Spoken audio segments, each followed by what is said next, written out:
નમસ્કાર એસ્પિરન્ટ્સ. આજે આપણે ભૌતિક વિજ્ઞાનના પાર્ટ 2 પદ્ધતિશાસ્ત્રની શરૂઆત કરવા જઈ રહ્યા છે.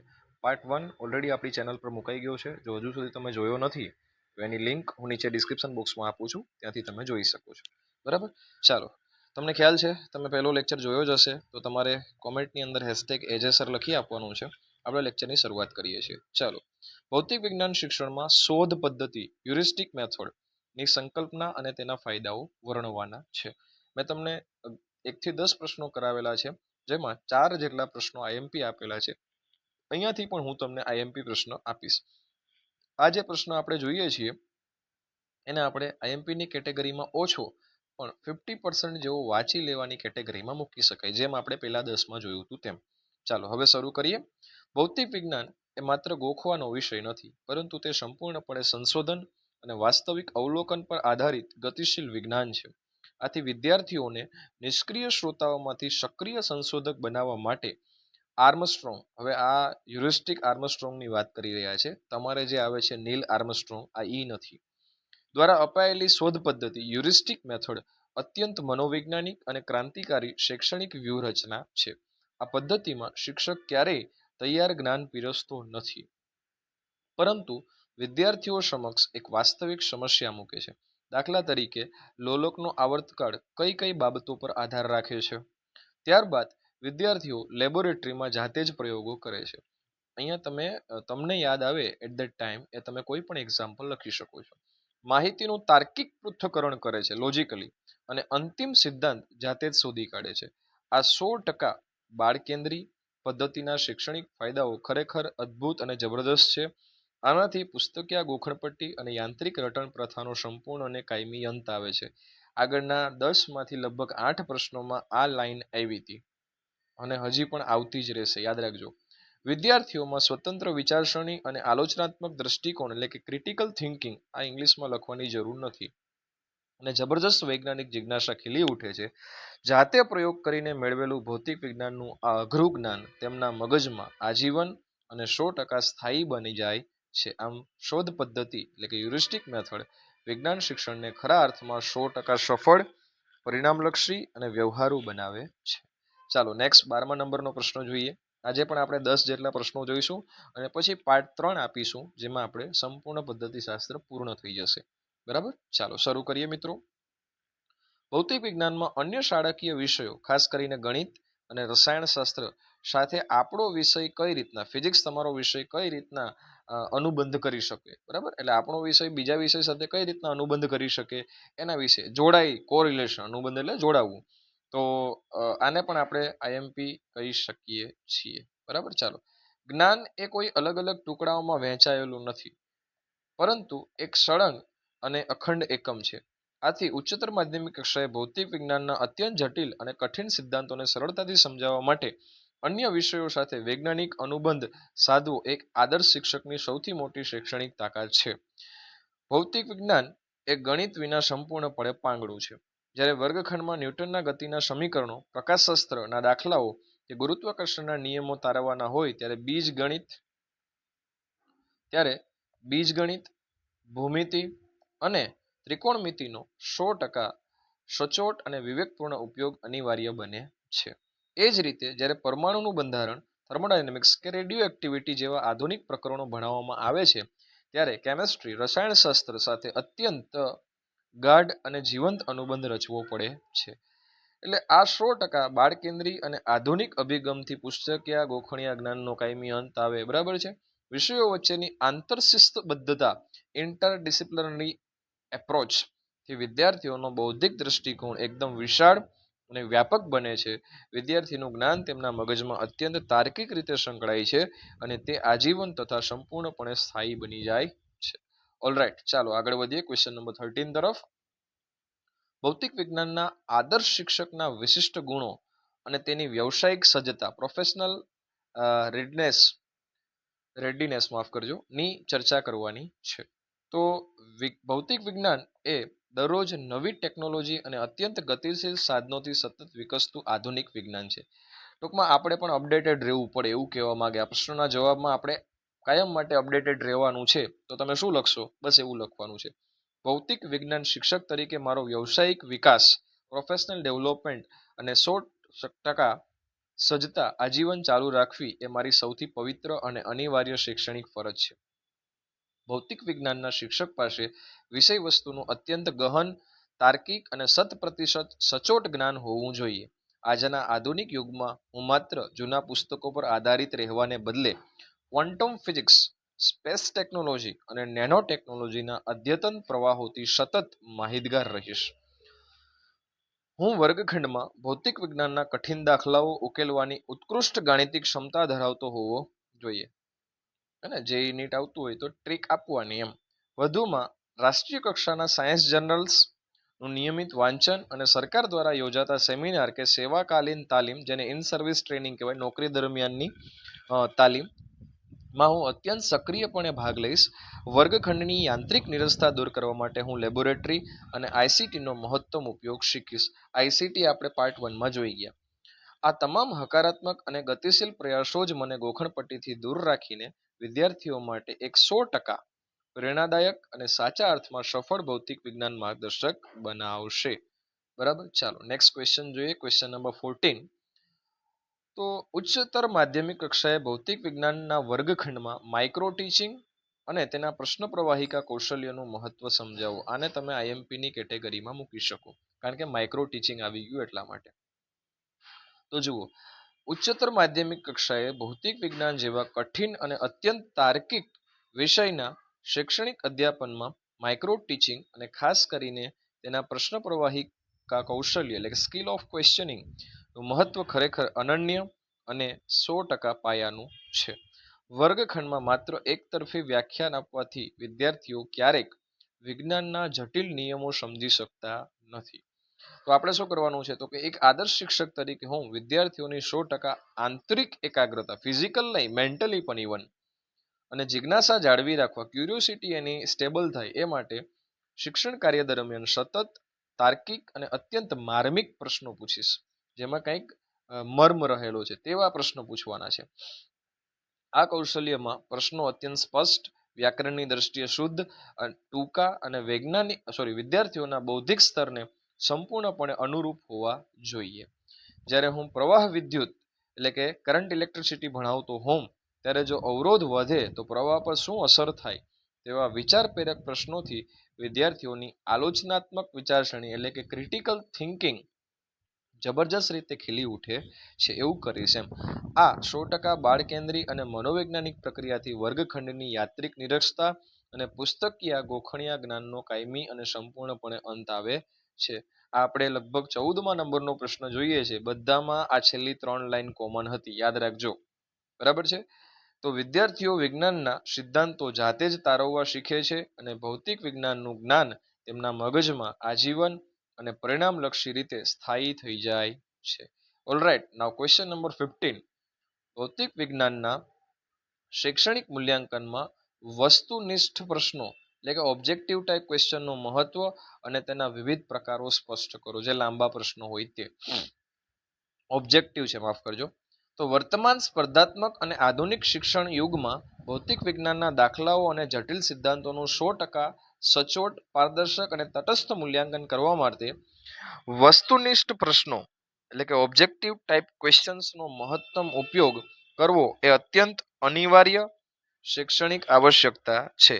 લાંબા નિબંધ પ્રકારના પ્રશ્નોમાં શિક્ષકના અંતર્ગત પૂર્વગ્રહો એટલે કે આપણને કોઈના ઉપર ખાર હોય, આપણને કોઈ વિદ્યાર્થી ન ગમતો હોય એવું બની શકે, હોતું નથી પણ બની શકે કે વિદ્યાર્થીઓના અક્ષરોની સુંદરતા માર્ક્સ પર મોટી અસર કરી શકે છે. પરંતુ ઓબ્જેક્ટિવ પ્રકારના ક્વેશ્ચન્સ કેવા હોય? Fill in the blanks, true false હોય, આન્સર ઇન વન વર્ડ હોય, ડેફિનેશન હોય.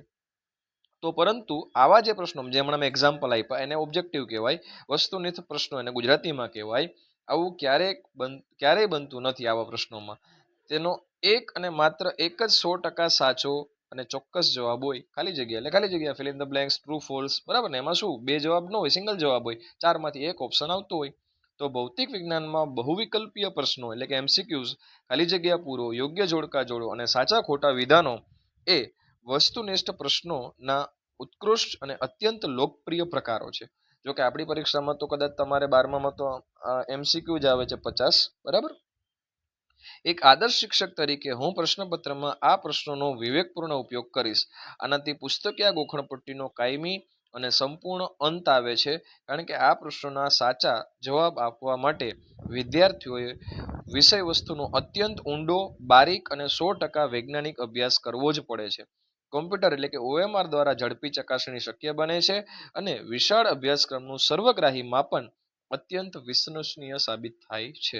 હવે આની આ લોકો છે ને આપણને આના નાના ડ્રોબેક્સ પણ પૂછતા હોય, તો ડ્રોબેક્સ પૂછે તો આપણે લખવાનું કે વિદ્યાર્થીઓને આમાં ગોખણિયા જ્ઞાનને વેગ મળે. બીજું, ચોરી કરવાની સંભાવના વધી જાય, આજુબાજુમાં વિદ્યાર્થી પૂછી લે, બરાબર.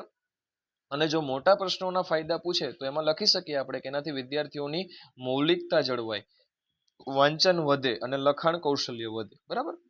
બે રીતે આપણને ફાયદા અને ગેરફાયદા બે પૂછી શકે.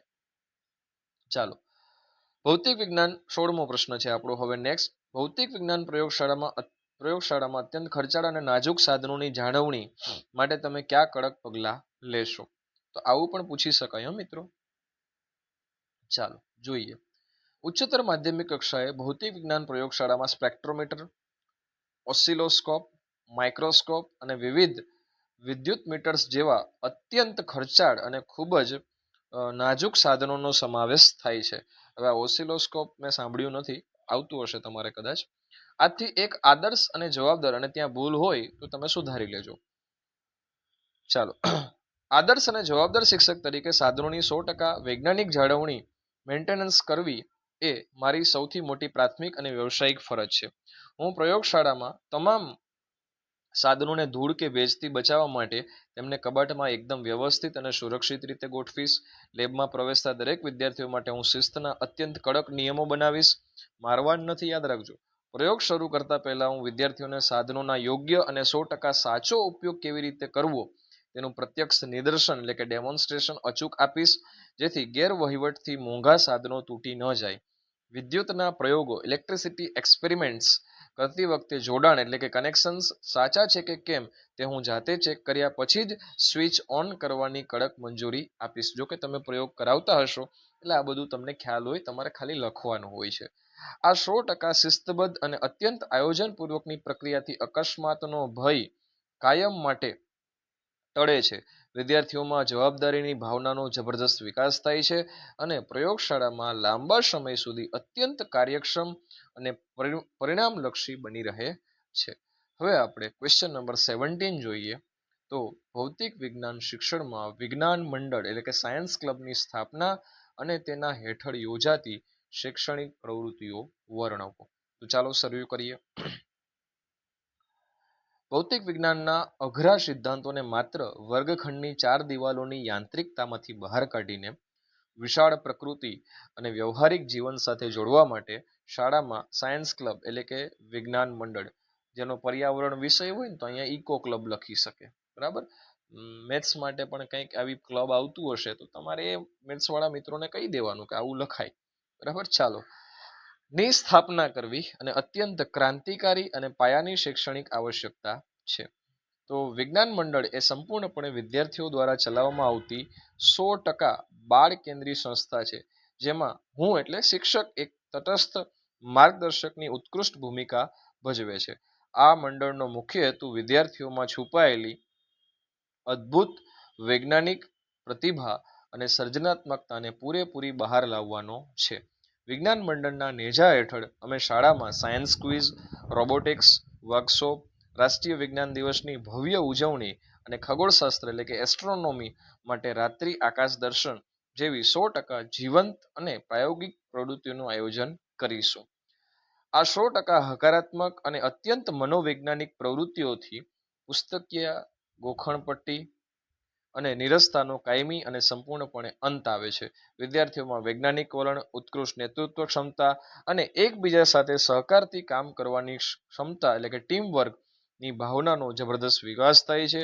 આમ વિજ્ઞાન મંડળ ભૌતિક વિજ્ઞાનને અત્યંત રસપ્રદ, ગતિશીલ અને આજીવન 100% સ્થાયી બનાવવામાં સર્વોચ્ચ શૈક્ષણિક ભૂમિકા ભજવે છે. નાવ ક્વેશ્ચન નંબર 18. ભૌતિક વિજ્ઞાનના વર્ગખંડમાં સંકલ્પના નકશો કોન્સેપ્ટ મેપિંગ નો અર્થ અને તેના શૈક્ષણિક અમલીકરણના ફાયદાઓ સ્પષ્ટ કરો. આ પણ તમને પૂછી શકાય એવો પ્રશ્ન ખરો. તો ચાલો જોઈએ.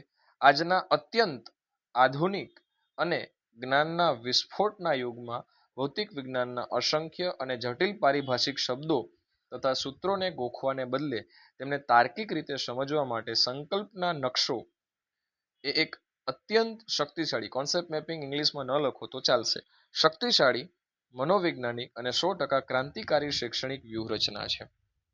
જો એમાં શું હોય તો સંકલ્પના નકશોની હવે વ્યાખ્યા શરૂ થાય છે. એટલે વિવિધ ભૌતિક ખ્યાલો અને સિદ્ધાંતો વચ્ચે રહેલા ઊંડા આંતર સંબંધોને રેખાકૃતિ, તીર અને ચાર્ટના માધ્યમથી દ્રશ્યાત્મક એટલે કે વિઝ્યુઅલ્સ રૂપમાં અત્યંત સ્પષ્ટ રીતે રજૂ કરવાની પદ્ધતિ.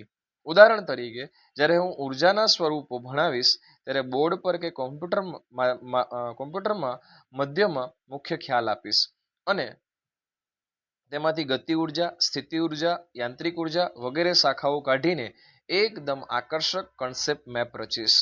આ 100% ટૂંકમાં તમને એવું કરવાનું છે કે આ જે કોન્સેપ્ટ મેપ છે એનો મતલબ કે આપણે જે ઇન્ફોર્મેટિવ ચાર્ટ બનાવતા હોય, બરાબર ને, બાયોલોજીમાં કેમ સેલ માટે કોઈ સેલ દોરેલો હોય ચાર્ટમાં અને આજુબાજુમાં પછી એરોસ કરીને 3D ડાયમેન્શનમાં બધું લખેલું હોય, એવા કોન્સેપ્ટ મેપની વાત કરે છે. આપણે તમે કોઈ પુસ્તક વાપરતા હોય તો એના ડાયજેસ્ટ એમાં કેમ છેલ્લે કોન્સેપ્ટ મેપ આવતું હોય, બસ આ એની વાત કરે છે. આ 100% બાળ કેન્દ્રી પદ્ધતિના અમલીકરણથી પુસ્તકીય ગોખણિયા પટ્ટી અને યાંત્રિક રટણ પ્રથાનો કાયમી અને સંપૂર્ણપણે અંત આવે છે. વિદ્યાર્થીઓની કલ્પના શક્તિ, માહિતીનું યોગ્ય વર્ગીકરણ કરવાની અદ્ભુત તાર્કિક ક્ષમતા 100% એટલે કે 100% ખીલી ઉઠે છે. લાંબા અને અઘરા સમીકરણો ગોખવાને બદલે માત્ર એક જ નકશામાં દ્વારા આખું પ્રકરણ 100% સ્પષ્ટતા સાથે તેમના મગજમાં આજીવન માટે સ્થાયી થાય છે. આપણે કેમ તમારા વિષયમાં કોઈ એવું આવતું હોય કે ભાઈ આખા ચેપ્ટરનો કોન્સેપ્ટ મેપ તૈયાર કરવાનો એમ, તો બસ આ એની વાત હતી, કોન્સેપ્ટ મેપ. નેક્સ્ટ આપણે 19મા નંબરના પ્રશ્ન તરફ આગળ વધીએ મિત્રો. તો ઉચ્ચતર માધ્યમિક કક્ષાએ ભૌતિક વિજ્ઞાનમાં એકમ આયોજન, આ આઈએમપી પ્રશ્ન આવે છે હવે, ની સંકલ્પના અને તેની અનિવાર્ય શૈક્ષણિક આવશ્યકતા સમજાવો.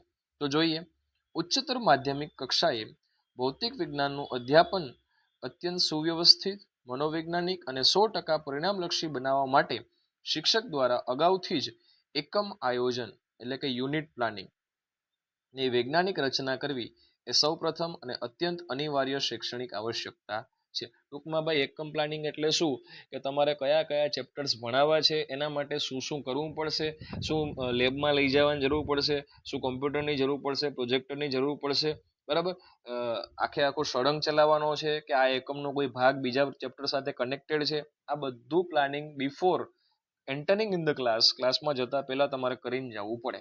એને એકમ આયોજન એટલે કે યુનિટ પ્લાનિંગ કહેવાય. બરાબર, ચાલો. એકમ એટલે વિષય વસ્તુનો એવો સળંગ અને અખંડ ભાગ જે કોઈ એક સમાન વિચાર કે કેન્દ્રીય સિદ્ધાંત પર સંપૂર્ણપણે આધારિત હોય. દાખલા તરીકે પ્રકાશશાસ્ત્ર કે વિદ્યુત ચુંબકીય પ્રેરણ.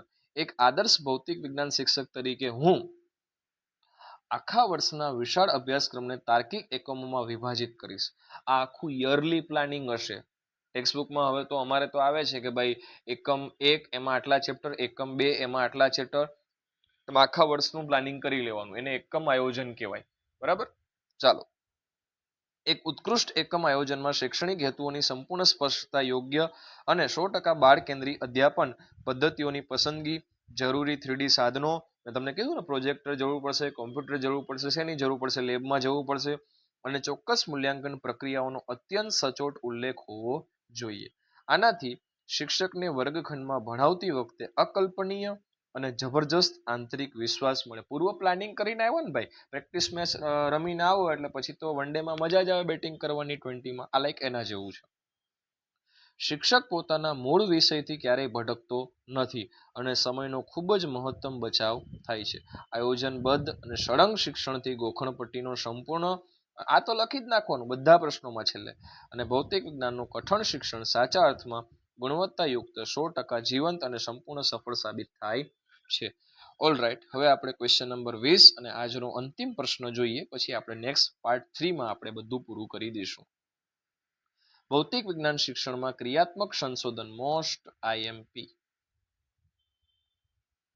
હજી એક સ્ટાર એટલે 5 સ્ટાર થઈ જાય. ચાલો, એક્શન રિસર્ચનો અર્થ અને વર્ગખંડમાં તેના અમલીકરણના સોપાનો ઉદાહરણ સહિત વર્ણવો. તો ઉચ્ચતર માધ્યમિક કક્ષાએ ભૌતિક વિજ્ઞાન શિક્ષણની દૈનિક અને વાસ્તવિક સમસ્યાઓનો અત્યંત વૈજ્ઞાનિક, ઝડપી અને 100% સચોટ ઉકેલ શોધવા માટે ક્રિયાત્મક સંશોધન એટલે કે એક્શન રિસર્ચનું શૈક્ષણિક મહત્વ ખરેખર જબરજસ્ત અને ક્રાંતિકારી છે. ક્રિયાત્મક સંશોધન એટલે વ્યાખ્યા આવે છે શિક્ષક દ્વારા પોતાની જ શાળા કે વર્ગખંડની કોઈ ચોક્કસ અને સ્થાનિક શૈક્ષણિક સમસ્યાને તાત્કાલિક સુધારવા માટે કરવામાં આવતો અત્યંત આયોજનબદ્ધ અને પ્રાયોગિક અભ્યાસ એટલે કે ક્રિયાત્મક સંશોધન. ફોર એક્ઝામ્પલ, તમે કોઈ સ્કૂલમાં ભણાવવા જાઓ છો અને ત્યાં તમને ખબર પડે કે અહીંના છોકરાઓને સરવાળા બાદબાકી કે ગુણાકાર ભાગાકાર આવતા નથી. પછી તમે પહેલા એ ચેક કરો કે ખાલી વર્ગમાં નથી આવડતા કે આખી શાળા નથી આવડતા, બરાબર. પછી તમારે એ કરવાનું કે હું કામ નહીં આવડતા હોય. પછી તમારે ઉત્કલ્પના બાંધવાની કે મારી પહેલા કોઈ શિક્ષક ભણાવતો હોય છે એને નહીં શીખવાડ્યું હોય, કે વિદ્યાર્થીઓ રસ નહીં લેતા હોય ને અઘરું લાગતું હોય છે. પછી તમારે એના શીખવાડવા માટેના પગલાં લેવાના. પછી તમારે મૂલ્યાંકન કરવાનું કે આવડ્યા કે નથી આવડ્યા. રેડી? આ આખું ક્રિયાત્મક સંશોધન કહેવાય. સારું છે કે એના પગલાં પૂછશે તો પગલાં પણ યાદ રાખવા પડશે. ખાસ યાદ રાખજો, પાર્ટ 1 મેન્સની તૈયારી કરવા માટે તમે ક્રિયાત્મક સંશોધન ભણ્યા હતા, ત્યાં એના પગલાં આપેલા છે. નહીતર મેં કોમન પદ્ધતિ શાસ્ત્રોનો લેક્ચર લીધો છે, તેમાં પણ એના પગલાં આપેલા છે. સમસ્યાની પસંદગી, બરાબર, ઉત્કલ્પના બાંધીને બધું જ એમાં આપેલું છે, તમે જોઈ લેજો. છેલ્લે આપણે જોઈએ મિત્રો તો ઉદાહરણ તરીકે જો ધોરણ 12ના મોટા ભાગના વિદ્યાર્થીઓ ફેરાડેના નિયમોમાં વારંવાર ભૂલ કરતા હોય તો આ મારી સ્થાનિક સમસ્યા છે. હું એક જ વર્ગખંડના વિદ્યાર્થીઓ કરે છે, 11માં આ પ્રોબ્લેમ નથી તો એને સ્થાનિક કહેવાય. નહીતર આખા બંને ક્લાસની કહેવાય, નહીતર આખી સ્કૂલની પણ કહેવાય. હું આ સમસ્યાને ઉકેલવા ચોક્કસ સોપાનો અપનાવીશ. જો સોપાનો અહીંયા આપી દીધેલા છે, લો તો આપણે એને ટીક પણ કરી દઈએ. પેલું છે સમસ્યાની ઓળખ. આ પહેલું સોપાન છે, સમસ્યાની પસંદગી અથવા સમસ્યાની ઓળખ. પછી બીજું સોપાન છે સંભવિત કારણો. આવું થવાનું કારણ શું છે કે એને અઘરું લાગતું હશે, આ લખશો તો ચાલશે, અથવા તો નિરસ હશે, નહીં લખો તોય ચાલશે. ત્રીજું કારણ, એની ઉત્કલ્પના બાંધવી. ઉત્કલ્પના અને હાઇપોથિસિસ. ઉત્કલ્પના અહીંયા શું કહેવાનું? ઉત્કલ્પના એટલે અહીંયા કાઉન્સમાં તમારે લખવું જોઈએ કે જો ને તો. શું લખાય કાઉન્સમાં? જો અને તો. આવું હશે તો, જો આમ થયું હશે તો, એને જો તો નહીં. પછી અને 3D એનિમેશન અથવા પ્રત્યક્ષ પ્રયોગનો ઉપયોગ કરીશ. ત્રીજું છે પ્રયોગનો ઉપયોગ કરવો, બરાબર. ચોથું છે કાર્યક્રમનો અમલ કરવો અને અંતે મૂલ્યાંકન. તો આ સોપાનો છે જેને હું બોક્સમાં મૂકું છું. પેલું છે સંભવિત કારણો, બીજું છે સમસ્યાની પસંદગી, આ છે સમસ્યાની પસંદગી. ત્રીજું છે ઉત્કલ્પના બાંધવી. ચોથું છે એનો પ્રયોગ કરવો, બરાબર. અને પાંચમું છે કાર્યક્રમનો અમલ કરવો અને છઠ્ઠું છે મૂલ્યાંકન. તો આ ખાસ યાદ રાખજો, સોપાનો લખવા આવશ્યક છે અને પૂછાશે તો સોપાનોને અંડરલાઈન પણ કરજો, એટલે માર્ક્સની ચાન્સીસ વધી જશે. ચાલો આગળ વધીએ. પરિણામ ચકાસીસ છેલ્લે. એટલે સંપૂર્ણપણે મનોવૈજ્ઞાનિક અને 100% બાળકેન્દ્રી પ્રક્રિયાથી વર્ગની ગુણવત્તામાં અકલ્પનીય સુધારો થાય છે અને રટણ પ્રણાલીનો કાયમી અંત આવે છે અને શિક્ષકનો 100% વ્યવસાયિક વિકાસ થાય છે. તો મિત્રો આપણે આપણો આ સેકન્ડ લેક્ચર છે એને અહીંયા પૂર્ણ કરીએ છીએ. મળીશું આપણા